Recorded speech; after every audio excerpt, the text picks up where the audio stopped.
जी, मुल्तान शहर की अपग्रेडेशन और ब्यूटिफिकेशन के लिए जो इक़दामात उठाने का फैसला किया गया था, जो दो बड़े चौक थे, 9 नंबर चौक और नॉर्दर्न बाईपास चौक, उनको ख़त्म करने का फैसला किया गया था और अब इनका अमली काम शुरू हो चुका है। अगर मेरा कैमरामैन आपको दिखाएगा तो आप देख सकते हैं इस टाइम हम नॉर्दर्न बाईपास चौक पर मौजूद हैं और यहाँ पे अमली तौर पर काम शुरू किया जा चुका है। ये जो गोल चक्कर था जिसमें चार तरफ से आने वाली ट्रैफिक यहाँ से गुजरती थी, इसको ख़त्म किया जा रहा है। आप देखें तो ये गड्ढे यहाँ पे मौजूद हैं, यहाँ पे मशीनरी को लाया गया और यहाँ पे जो स्ट्रक्चर बने हुए थे, जो फाउंटेन्स बने हुए थे खूबसूरत थे, उन सबको हटा दिया गया और ये मजदूर यहाँ पे काम कर रहे हैं। और यहाँ पे जो भी स्ट्रक्चर से जितनी भी ये चीज़ें बनाई हुई थी, यहाँ पे फाउंटेन से इनको तमाम को ख़त्म किया गया और ये भी सारी चीज़ों को यहाँ से हटाया जा रहा है। और दूसरी तरफ अगर आप देखें तो मशीनरी यहाँ पे काम कर रही है, मजदूर यहाँ पे काम कर रहे हैं और ये सारे स्ट्रक्चर को हटाया जा रहा है। इसको मुकम्मल तौर पर ख़त्म करके ये आप देख सकते हैं मिट्टी भी यहाँ पे आपको नज़र आ रही है और ये गड्ढे यहाँ पे मौजूद हैं, क्योंकि यहाँ पे गुज़िश्ता रोज़ यहाँ पे मशीनरी के जरिए यहाँ से काम शुरू किया गया था यहाँ पे और अमली तौर पर यहाँ पे काम शुरू हो चुका है।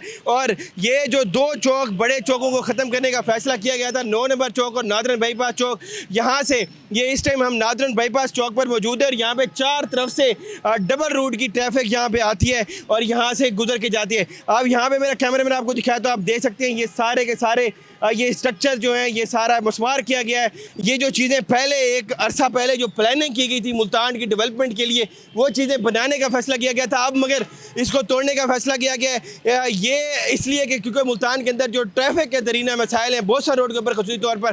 तो वहाँ पर इस बोसा रोड के ट्रैफिक मसले को हल करने के लिए इन चीज़ों को किया गया। अगर मेरे कैमरा आपको दिखाया तो आप दूसरी तरफ देखें तो इस टाइम भी नॉर्दर्न बाईपास चौक के ऊपर बड़ी तादाद के अंदर यहाँ पे ट्रैफिक का रश रहता है और ये मामूल है ट्रैफिक का रश रहना। यहाँ पे चार साइडों से डबल रूट की ट्रैफिक यहाँ पे आती है और यहाँ से घूम के दूसरी तरफ जाती है। कमिश्नर मुल्तान आमिर करीम खान की तरफ से ये इक़दाम उठाने का फैसला किया गया कि जो मुल्तान के दो बड़े चौक हैं, 9 नंबर चौक और नॉर्दर्न बाईपास चौक, इनको ख़त्म किया जाए और यहाँ पे जदीद AI बेस्ड ट्रैफिक सिग्नल लगाए जाएंगे और इन ट्रैफिक सिग्नल को फॉलो करते हुए ट्रैफिक यहाँ से गुजरेगी। अगर आप देखें तो यहाँ पे अभी भी ट्रैफिक का बड़ा रश है और जो नेक्स्ट प्लानिंग यहाँ पे की गई है वो यहाँ पे इन पूरे चौक और ये बीच के जो सारा एरिया है इसको सारा ख़त्म किया जाएगा, इसको यहाँ से हटा दिया जाएगा। इसके बाद यहाँ पे ट्रैफिक सिग्नल लगाए जाएंगे जदीद AI बेस्ड और वो जो भी शहरी होंगे जो ट्रैफिक यहाँ से गुजरेगी उन सिग्नल्स को फॉलो करते हुए यहाँ से दूसरी तरफ क्रॉस होगी और ये चौक मुकम्मल तौर पर ख़त्म कर दिया जाएगा। और अभी तो इसका अमली कदम भी यहाँ पे शुरू हो चुके हैं, मजदूर भी काम कर रहे हैं, इसको हटाया जा रहा है। जी।